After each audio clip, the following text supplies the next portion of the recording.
Welcome back. Now, we've finally been joined by the talented actor who fell in love with music and acting by the age of 9. Now, in case you didn't know, Efa Iwara is also a rapper and a storyteller. Now, he joins us this morning. Well, hey, Efa, hi, good morning. Can you hear us? Yes, I can. There you are. How you been, man? Been a while, hasn't it? It's been too long, Mazin. It's been too long. You've been hiding.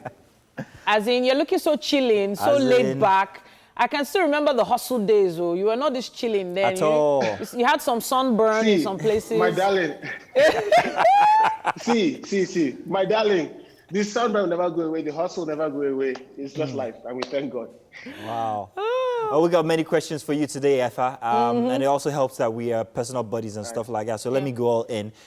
First off, Efa, you've been acting and rapping and singing since a very young age. You got into theater, if I remember, first before anything else. Now, you're a known rapper, and also your endeavors into movies seems to have taken over everything else. So which one are you now? Stage actor, musician, what are you? I'm an entertainment polygamist, if that makes any sense. Wow. I'm stuck with 2 wives, to be fair, because I mean I do love music. I still make music. I just don't put it out. And I make movies. But the truth is, it's kind of like, think about it like Will Smith. Will Smith was making music and then he went bankrupt, and then Fresh Prince happened. You know, and he hasn't looked back ever since. So I mean, I still make music, but I mean, Mazino, when I see you, I play. Titi, when I see you, I play. Yeah. Tokma is my very good friend. She's heard like my last 3 recordings, you know. So for me, it's more for the love than anything else. You know, they also call you the triple threat, you know, and there's a reason for that. They you know, but yes. But there have been some challenging times. We always try and make it look all rosy and everything. What's been the most challenging part for you, especially in the past 1 year? You know, COVID and everything that happened. How were you faring through the lockdown?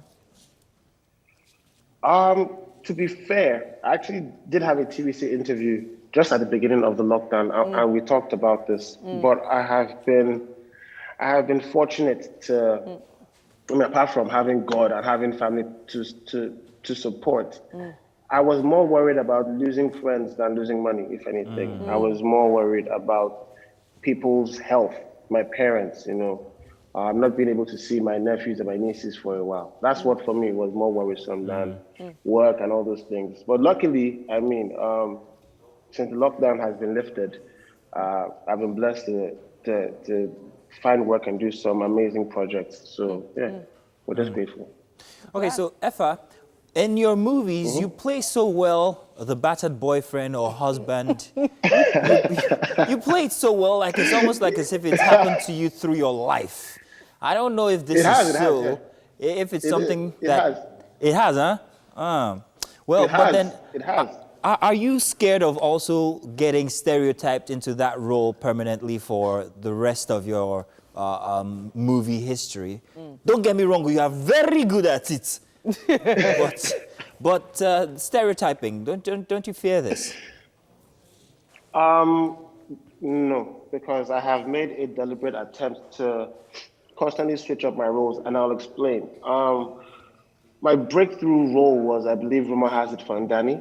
So in early 2018, where I played this not jilted boyfriend, but jilted lover who has psychopathic tendencies. And then I went on to play Ajoche, but the twist with Ajoche was he went from being a timid, stammering young boy into this Hitler, Idi Amin style tyrant. You know, but he was still a jilted lover, no doubt. But his backbone was different. And then of course there's the men's club, you know, where I did play someone who was jilted as well. But there's this new movie coming out, this lady called Life, and it's almost like a different dynamic. You know, what I do on a few other projects that I wouldn't like to mention coming out really soon are very different. One of them, okay, well, one of them is King of Boys 2, another one is Rattlesnake. But all these things have different characters. Okay. But most especially this lady called Life. This lady called Life is something else. The character is she's totally different. Can't wait to see it. I can see the ensemble there. There's quite a lot of, interesting people in it. But when it comes to storytelling, where does your storytelling skills come into your life right now? And are you writing anything new? So yeah, I am writing new music.